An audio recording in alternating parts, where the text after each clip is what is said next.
ያው ተከላካይ ግዴታ ይመስል ነበር እውነት ለመናገር።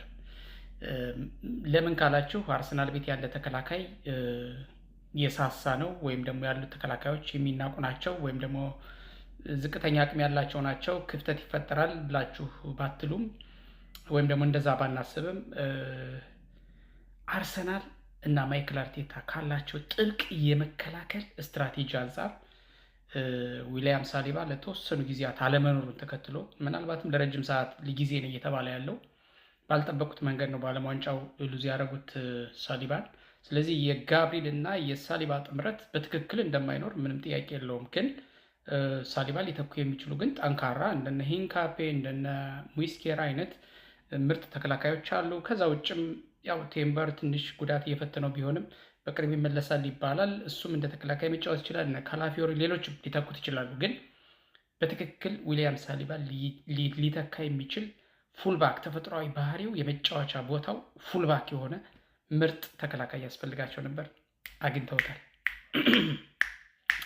አግኝተውታል። በጣም ነው እኔ ከፊርማዎች ሁሉ በጣም የተመቸኝ አርሰናል ቤት ይሄ ተከላካይ ፊርማ ነው። 28 ዓመቱ ነው እድሜው። ኦፍኮርስ እየሄደ ነው ቢሆንም ምርጥ ተከላካይ በዚህ ሰዓት ቀጣይ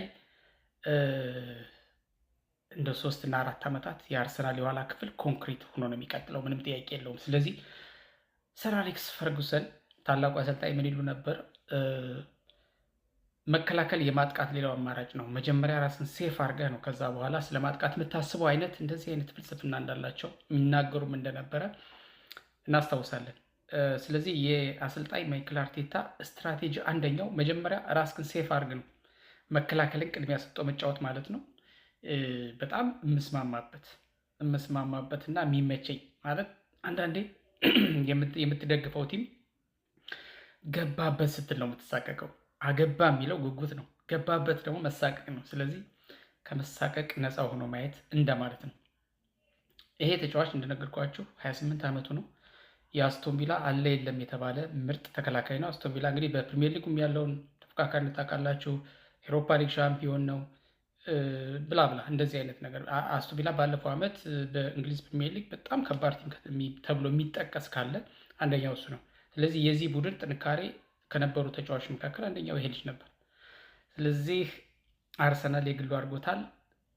እኔ በጣም ነው የገረመኝ።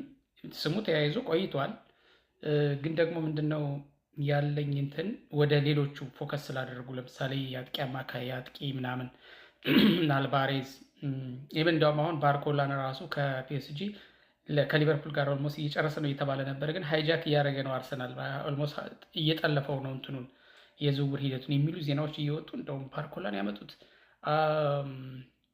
አይሚን ኬናንን ያመጡት ወይም ሚን ጁሊያን አልቫሬዝም ወደ ባርሴሎና መሄድ ነው የሚፈልገው ኦብቪየስሊ። ግን ባርሴሎናዎች እንዲገዙት አይፈልጉም አትሌቲኮ ማድሪዶች። አንዱ ትልቁ እንቅፋት እሱ ነው። ከዛ ቀጥሎ ደግሞ እንደ ሮድሪ የመሳሰሉ ተጫዋቾችን አስፈረሙ። ባርሴሎና አሁን ኦልሞስት ደን የጨረሰ ይመስለኛል። ስለዚህ አልቫሬስ በዚህ የክረምት ዝውውሩ ወቅት ወደ ባርሴሎና የመሄድ ነገር አጣብቂኝ ውስጥ ከገባ፣ ጁሊያን አልቫሬስ ደግሞ አትሌቲኮን ለቅቄ ህልሜን ማሳካት የሚችልበት የተሻለ ወይም ደግሞ ለሌላ ፈተና ራሴ ማዘጋጀት ያለብኝ በዚህ ሰዓት ነው ብሎ ካለ አርሰናል የመምጣት ፍላጎቱ ከባርሴሎና በላይ ሆኖ ማለት እንደዛ አይነት ፍላጎት ባይኖረውም ለመምጣት ሊገደድ ይችላል፣ አይታወቅም፣ በዋጋ ከተስማሙ ማለት ነው። እና እንደዚህ ነበር እያሰብኩ የነበረው የትኛው ይሆን የሚመጣው። እና ያም ቢሆን ግን በአጥቂና በአማካኝ ክፍል ውስጥ በአጥቂ በአማካኝ በቶፕ ስትራይከር በሚባለው ክፍል ውስጥ ራሱ እኔ አሁን አርሰናል ቤት ያሉትን በቂ ናቸው ብዬ ነው የማስበው። የኮሬሽ ካይ ሃቨርት ሳካ ባይ ዲፎልት አጥቂ ነው እና ሌሎችም አሉ። ኦዲጋርድ አጥቂ ሆኖ ነው የምናየው። እነ ሜሪኖ አሉ አማራጭ። በዚህ ሁኔታ ውስጥ በጣም ከፍተኛ ገንዘብ አውጥቶ ማምጣቱ ብዙም ያን ያህል አይደለም ብዬ አስባለሁ። ግን አሁንም ቢሆን አንዱ አይቀሬ ይመስለኛል። አንድ ተጫዋች መምጣቱ የማይቀር ይመስላልና ከምንም ጊዜ በላይ ግን የተከላካይ ክፍሉን ቲምበርም እየተመለሰ ስለሆነ ሳሊባም ደግሞ ያን ያህል ምናልባት እንግዲህ ምን ያህል እንደሆነ ቁርጡ አልተነገረም። እንደውም ሰርጀሪ ያደርጋል ተብሎ ነበረ። ከዛ በመለስ ነው ትሪት የሚደረገው። ለሰርጀሪ ቢሆን ከባድ ይሆን ነበረ። የተጎዳበትም የአካል ክፍሉ ያን ያህል አስቸጋሪ ስለሆነ ስለዚህ በሳሊባ ቦታ ላይ እሱን አንደኛ ቶሎ እንዲያገግም የማድረግ እነ ቲምበር አሉ፣ እነሱን ወደኋላ ስቦ የማጫወት እነ ካላፌርን ወደኋላ ስቦ የማጫወት እነ ሂንካፔ እነ ሞስኬራ እነ ጋቢ አሉ፣ ጋብሪኤል ማጋሊሽ እነዚህ ባሉበት ሁኔታ ውስጥ ሌላ ተጨማሪ ምንድን ነው እሱ ተከላካይ የማስፈረም ሂደታቸው ያን ያህል ቁርጠኝነት የተሞላበት ይሆናል የሚል እምነቱ አልነበረኝም። ግን ሆነ። በጣም የሚገርም ነው። ይሄ ልጅ 50 ሚሊዮን ፓውንድ ነው የወጣበት ካለው አቅምና ብቃት አንጻር በእንግሊዝ ፕሪሚየር ሊግን በዓለም ዋንጫ በእንግሊዝ ብሔራዊ ቡድንም በዓለም ዋንጫ ሲያሳየው ከነበረው አቋም አንጻር በአስቶን ቪላ ከነበረው አቋም አንጻርና ተፈላጊነት አንጻር ብዙ ክለቦች የሚፈልጉት ነበር። በነገራችን ላይ ከዚህ ሁሉ ሂደት አንጻር እንደው ቶታል ምንድን ነው አቬሬጅ የሆነውን ነገር ጨምቀን ስንወስደው አርሰናል የዚህ ልጅ ዝውውር ያሳካበት መንገድ ሪሊ እኔ በግሌ ብዙም ሊሆን ይችላል፣ ግን ደግሞ በዚህ ልክ እንደዚህ ሰርፕራይዝ እንሆናለን ብዬ አላሰብኩም ነበረ። እንደውም እየተቀዛቀዘ ፍላጎቱ እየተቀዛቀዘ አስቶን ቪላም ኮርስ ደህና ተጫዋቾች ይለቋል። ስለዚህ ይህ ልጅ በቀላሉ ይለቀዋል የሚል እምነት አልነበረኝም እውነት ለመናገር፣ ግን ሆኗል። ስለዚህ አርሰናል በሚቀጥለው የውድድር ዓመት እንዴት ነው የምናየው? እንዴት ነው የምንመለከተው ካል ደጋፊዎች እግራቸውን ሰቅለው ገባበት አልገባበት የሚለውን ነገር ብዙ ሳይሳቀቁ የሚመለከቱ ይመስለኛል። ለምን ካላችሁ ይህን ስለ አሁን ዝም እያጋነንኩ አይደለም። ለምን ካላችሁ ከኋላ ያለው ግብ ጠባቂ ከጉዳት የከለለው እግዚአብሔር እንጂ ዴቪድ ራያ ነው። ከሱ ቀጥሎ ጋብሪኤል ማጋሌሽ አለ፣ ሂንካፔ አለ በአማራጭነት፣ ሙስኬራ አለ በአማራጭነት፣ አሁን ደግሞ ኮንሳ መጣ በሌላ አማራጭ በትልቅ አማራጭነት።